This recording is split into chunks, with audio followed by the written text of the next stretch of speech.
Welcome back to Fix Me Master. Today I'll show you how to quickly enable or disable your laptop's touchpad using a shortcut.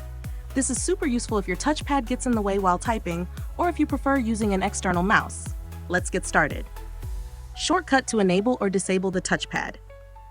Most laptops have a built-in shortcut for this. Try pressing Fn, touchpad key.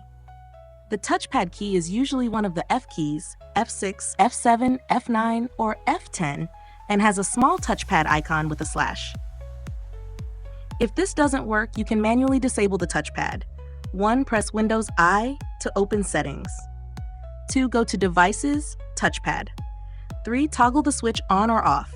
Some laptops also allow you to disable the touchpad when a mouse is connected, so check for that option too.